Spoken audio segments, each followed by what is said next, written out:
Hello, I'm Jeff Strutzel.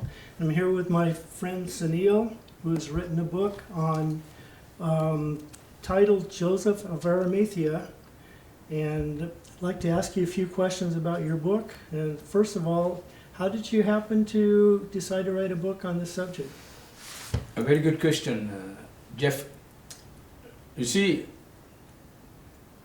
I'm an engineer and I also did my architectural work. But I have always been inquisitive to do research on things that always baffled me. Wanted to know what the truth is all about. I never got a chance until I went back to England, to my old school, for a conference in 1998. See, in 1997 I got a letter inviting me to come for the conference. I believe it was in November of 1997. In 1998, I went there and I met this lady by the name of Elaine Panetta while I was staying at the Hilton Hotel. And she was a researcher. She was a researcher in archaeological and historical work. She had a doctorate in archaeology, and I happened to talk to her about certain things. And at the time she was doing some research about a biblical figure by the name of Joseph of Arimathea. And she was very attractive, and also what she knew was something which I always wanted to find out myself. Who really was Joseph of Arimathea, who was a biblical figure who took down Jesus from the cross. And I never looked back. I kept in touch with her, and somewhere around 2003, she invited me back to London, back to England, to meet with her and join with her to go ahead and do the research work. And that is how I actually got involved with this type of work. And later on, after she passed away, or she was killed, I continued in my work from 2008 till about 2012. And by 2013 I finished the book, writing the book, and here I am right now in a position to go ahead and publish the book. I see. That's a very interesting story. I guess this is a very influential person who caused you to get very involved in the subject, and here you have after years of study and research, you have a book on the subject. I was wondering, what is the book about? What is the subject matter? Well, as you know, most people doesn't know who Joseph of Arimathea is. Because every time when you say Joseph of Arimathea, some people think that Joseph of Arimathea is the father of Jesus, who was espoused by his mother Mary. And also they think that Joseph of Arimathea is not the person who took down Jesus from the cross. So there is very little information given out by the church about Joseph of Arimathea. And every effort has been made by the church to hide his identity. I mean, when you go into the book, much later chapters, you will find that Joseph of Arimathea is actually a pseudonym name. It's not the real. It's a fictitious name. It is not the true name of the person who took down Jesus from the cross. Now, this is not my findings or Elaine's findings. This is accepted by 90% of the scholars, historical scholars, that Joseph of Arimathea is not the true name, because there was no place called Arimathea in the biblical times or even today. There is no place such as Arimathea. So this person is so interesting to find out an historical figure of such magnitude, such weight, is not known to us, to the common people in this DNA age. So that is the reason I embarked with Elaine to do this research without holding back and giving up my engineering practice by 1996. I mean, I started fading out. By 1998, I was all done. Okay. No, I understand this book is also, it's about Joseph of Arimathea and his life, and it's also about your relationship with Elaine and your research together, discovering the information relating to the subject. Right? That is true. That is very true. That is very true. Actually, my relationship with Elaine was a very professional one, and a lot of people has questioned me about it. I mean, even where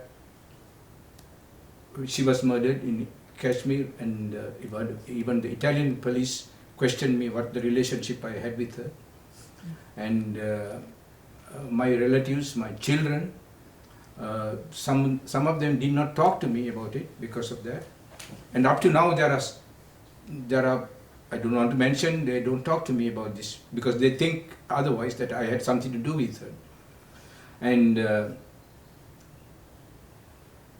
the truth of the matter is, it is my passionate love to find out the truth, who Joseph Arimathea was. And I had the biggest opportunity in my life to join her to do that work. And that is the very reason. The book is actually the journey which I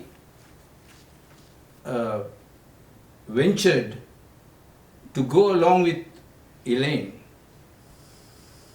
to different countries, different places, historical sites, archaeological sites, and go through dangers, go to museums, and expose myself to people who are willing to harm us, which actually one person was successful. I was questioned. I have emails. Some people are writing to me saying, Sunil, there's two alternatives. If Elaine was murdered, how come you escaped? You must be behind it. Then there was another person who wrote to me, if this is the whole truth what you have found, why is that nobody else know about it? And why is it, I think this is all coming out of your mind, it's all fictional. But my friend Jeff, I don't have to answer these people because they have not seen the books, they have not seen the photographs, they have not seen the places where I slept, they have not seen what happened to Elaine. So my relationship to Elaine was very professional, and my journey with her was very educational and very revealing.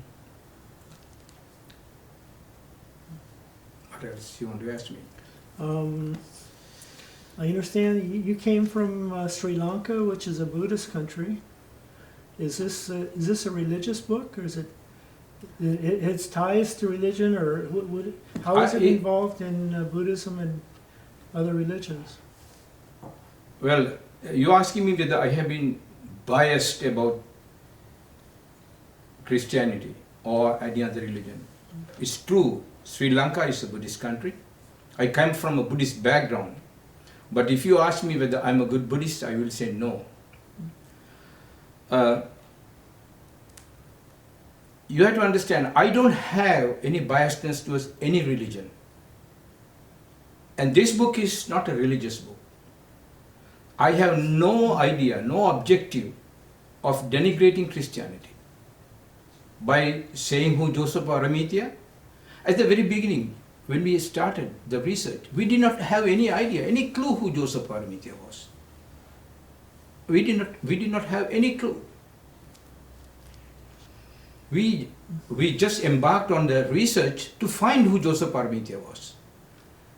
As a matter of fact, this should actually enhance the belief, not the belief, the truth about Jesus, than denigrate or denounce his teachings.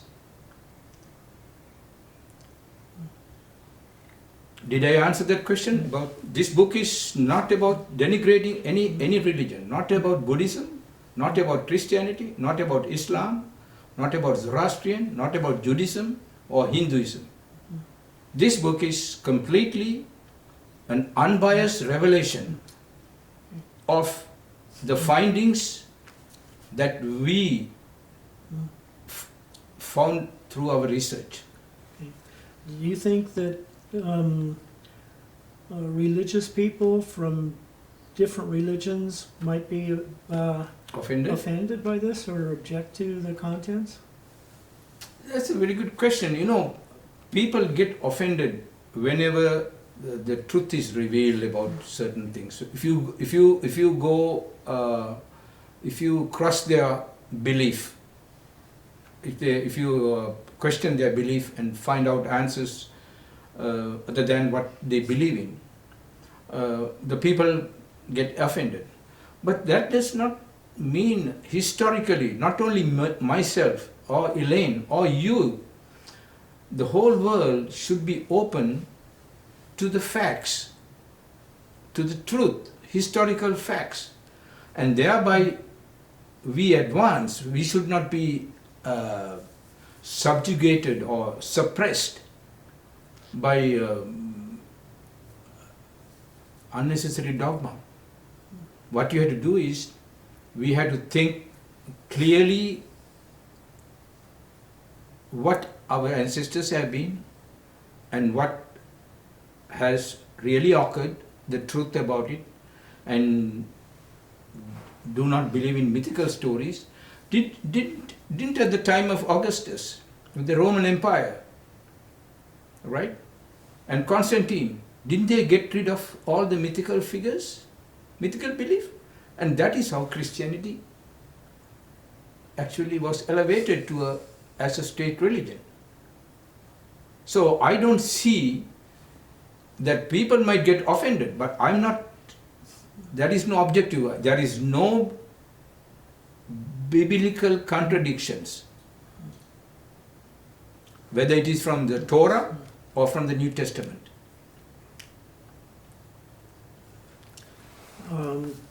You mentioned there's religion and there's the truth, and many times they're the same, and sometimes they're different. But if your book is controversial and people were aware of what you're writing, you think there's a chance that some of these people might have been involved in the problems you had writing the book and in the murder of Elaine?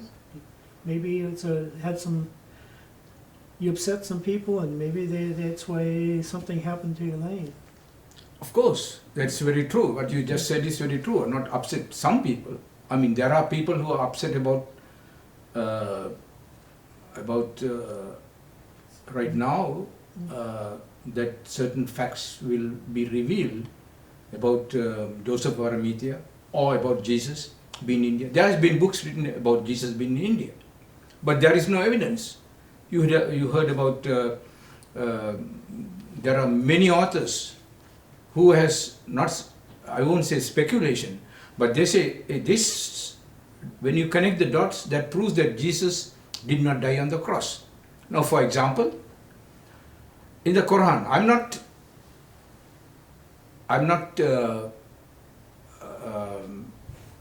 telling that whatever is in the Quran is correct. But in the Quran it says that Jesus did not die on the cross, that he was not the Son of God. That is, the Quran was written in the 8th century. Okay? Now, how did these people come to know that Jesus did not die on the cross? How did these Muslims know that he was not the Son of God? How did the authors, who are some from Germany, some from India, some from England, and even some from the United States, that Jesus did not die on the cross? If you go and do some research on the internet, there are so many documentaries which actually shows that Jesus was in India. But if you really watch them, there is no evidence, there is no hard evidence. Their main theme is the parallel between Buddhism and Christianity. What happened to Jesus after when he was 13 years old? Where is the silence till he was 29, 17 years of his life? That is the question that they cannot answer. So they say, okay, some say that he was in Egypt. And some other scholars, they say, no, he was in Israel itself. Now, but in this book, in my book here, I give you hard evidence, photographic evidence, and you can go ahead and check it yourself, that who Joseph of Arimathea was, and who he was, and how it's related to that 17 years of gap, which is not stated in the Bible.